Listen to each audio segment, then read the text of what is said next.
Hi all! I do a lot of cute artwork on DeviantArt. I do real meows, normal meows, meowlets, and then meowlies. I suppose meowlies would qualify as chibis. Chibis of my meow species thing. Some DeviantArt stuff you wouldn't understand. So now I'll try to see how far I can push myself and how cute I can make something be. For this challenge, I've chosen Cerberus, the three-headed mythological dog and guardian to the gates of hell. I want to make it as cute as possible while still hinting at the dark, fearsome aspect of the creature. I start by sketching some very rough silhouettes. What I'm looking for here is a sketch that reads well, something simple that still tells a story. I don't want to draw a Cerberus that's simply staring forward in a regular standing pose. I also want to avoid a symmetrical design because I see no point drawing the same head in the same way 3 times over. While sketching this first one, I was thinking of a regular Cerberus, a black hound-like dog with short ears and spiky sharp teeth. I later came up with the idea of giving it a large bone. This way I can have the different heads interact differently with it and show a bit of their personalities. I'm erasing and redrawing parts of it, and what I'm actually looking for is something called shape design. It might sound like a vague notion, but it simply means to make the drawing itself look interesting. Not just because of the subject, the dog, but also because of the way the dog is drawn. Like the silhouette itself as a whole, as well as every single line that builds up the dog. Everything should be a little bit cool, you know? Any way you look at this drawing, you should be able to find interesting stuff, not just patterns that repeat themselves. So to have good shape design, I know it sounds pretentious, but to have good shape design in your artwork, the biggest thing is to have variety. At every level of construction of your drawing, there should be some variety. For example, I make sure that the angle of the face of each dog is very different from the others. I try to find whatever areas look repetitive and to change them. For sketching, I use a pretty thick brush because it allows me to see more clearly the silhouette of the creature. I'd say there's no rule for sketching brushes, like use whatever you have. Just maybe don't use a brush that's too small because, yeah. And anyhow, remember the sketch won't be visible in the end result, so if my sketch has any artistic values in the line work, it's purely accidental at this point. My idea for the second Cerberus was something more akin to a chimera, where each head is that of a different dog breed. For this, I chose the Spitz, the Pug, and the Chihuahua. And then for the third one, I actually decided to make a 3-headed Chihuahua, a Chihuahua Cerberus, a Chihuahuarus. I've seen memes accusing the Chihuahua of being the most vile of all dogs, and it reminded me of my own worst experience in interacting with dogs. When I was small, there were about 15 large dogs around the communist building I grew up in, so I learned to interact with them and befriend them, and eventually became something of a pack leader. Long story short, a neighbor had a Chihuahua and that thing bit me. No other dog bit me, that little thing bit me so hard and it wanted more, so yeah. Now I move on to making a more refined sketch and I'm looking to improve on the previous one. I'm not just refining or detailing it, I want to make changes that actually make the design better. I really don't like drawing the same thing twice, so you're going to see me make a lot of changes at this point. I'll also be comparing the old and the new sketch versions to see if I'm actually moving in the right direction. Sometimes I'll go back to the way things were before. For the second drawing, I lift the head of the middle dog in order to eliminate some of the symmetry and have a more interesting dynamic shape where every head is similarly different. Because if the heads are too similar, your brain might want to think that they're identical, just the same head in 2 different places. And any differences between the two will start looking more like mistakes. In other words, if something looks symmetrical, your brain wants it to be absolutely 100% symmetrical, and any aberrations to that will seem like mistakes. Meanwhile, if something looks chaotic, it's best it looks chaotic all around, just the way a zombie with an asymmetrical face will look okay, while a normal person with an asymmetrical face will look weird. With symmetry, you either commit to it or you avoid it. Now, one cool thing about making chibis or highly stylized artwork is that you can play with proportions. So in order to make this more cute, I'll sometimes select an area and resize it just to see if I can land on some happy accident. Like you see me here, change the jaw size of this one to find the cutest mouth to head ratio for this particular drawing. For the middle one, I go with a very stylized mouth, trying to emphasize how small the teeth actually are and how much anger is in them. I decided to have the last one bite its own tail, a bit reminiscent of that meme with the dragon. I want all the heads to have somewhat different personalities. According to mythology, the beast was merciless to its victims, but it was also extremely loyal to Hades. Now, I will use a pen tool to ink everything. It has a normal kind of pen pressure control for the size, as well as a small amount of randomness to make it look more organic, like real ink. I have 7 on stabilization and it feels just fine to use. It's nothing too special, it just allows me to create consistently thin lines.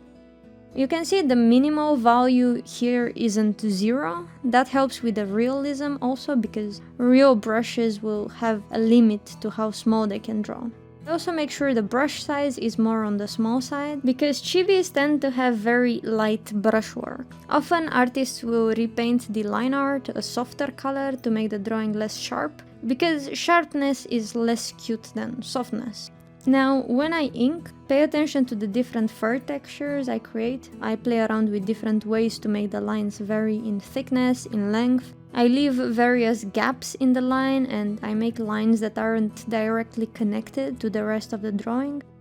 Line art isn't there only to separate one element from another element. It can also have a lot of character and show us texture, movement, and perspective. For example, the way lines cross each other can tell you which object is in front. Also for this drawing, I really like the manga look, so I will be keeping the black line art the way it is. I'm not concerned to have some pure black areas as well. Brighter colors are more cute, obviously, than dark colors, but the selling point of these images is the contrast between bright and dark, cute and angry, loyal and merciless. I don't make every shape soft, as I do want the viewer to be reminded of that fear of being bitten by a small dog. This drawing is cute because you are aware this thing won't end your life, but you know some fear is in order. And that's what makes it fascinating, the fact that this artwork shows a unique mix of feelings. Next up, I'll be coloring the thing, so you can see me fill the shape of the dogs with color. The way I do this most quickly is to make a selection around the entire dog and then fill the outside of the dog with a color. Then I will use Shift-C or go Select to select color gamut, and now select the inside of the dog. And now I will make a new layer to fill in the silhouette. I can disable Refer Multiple Layers here, so that the fill ignores the line art this time around. Here you see I move on to the coloring stage. For these drawings, because they're so simple, I will mostly be using one layer to do all the painting. This painting layer I will clip onto the silhouette layer. Of course, using multiple layers to paint different parts of this thing could help, but I just prefer it this way. But you can do it any way you want. I always gravitate towards merging my layers down and keeping things as simple as possible. The brush I'm using is a version of the skin brush I describe in this video. The only difference is that for the alpha, or the tip, I'm using a normal circle thing with low hardness. So it's basically an airbrush. And when I turn color mixing on, it's set to running color. It also has 0 amount of paint, 0 density, and some color stretch. I explained brushes in detail in that other video, but for this one I'll just put all the specific brushes I use in a link in the description, so you can have them for free.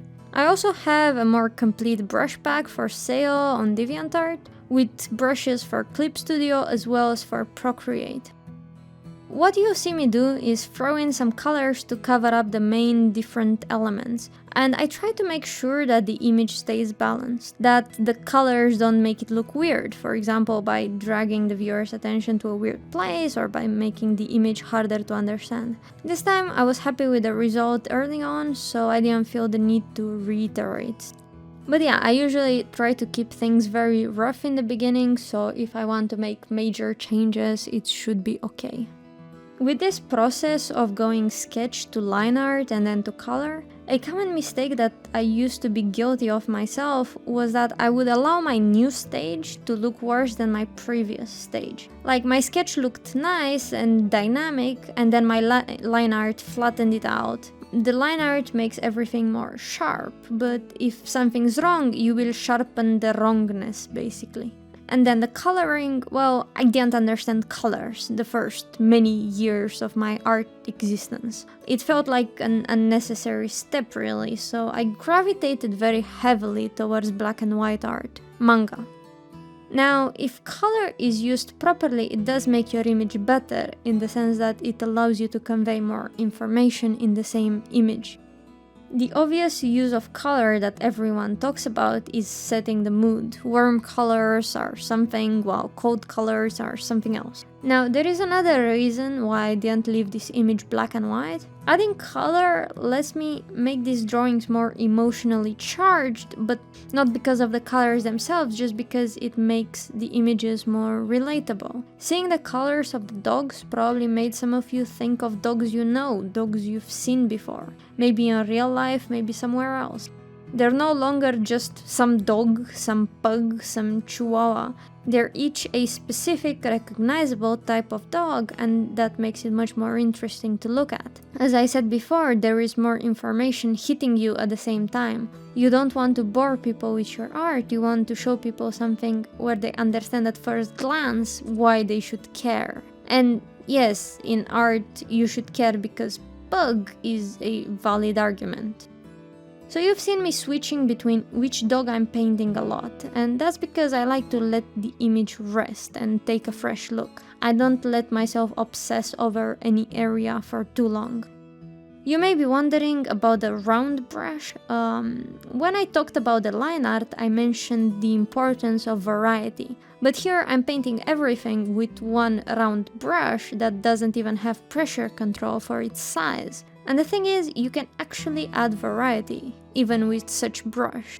The main way I achieve that is I paint something and then blend some of the edges by turning color mixing on. I set a hotkey for this and I find it incredibly useful as I click it every few seconds while painting. If you want it, just go File, Shortcut Settings, Options, Ink, Toggle Color Mixing, and just add a key that you can hit easily. Another way to create variety is by changing the brush size and by overlapping strokes or different colors to create unique shapes and patterns. Sometimes I make the brush size very small and that lets me add some fine details and textures easily.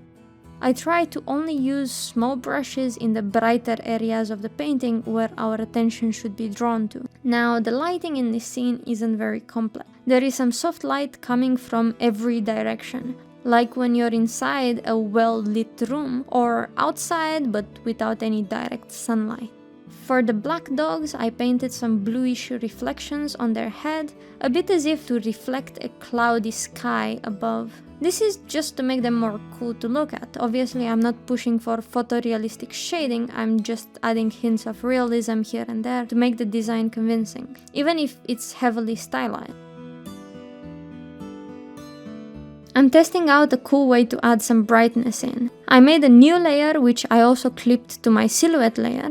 I set it to divide and chose a bright blue kind of color. Now, what divide does is it somehow removes the blueness on the areas where I paint with blue. So what happens actually resembles warm light very convincingly.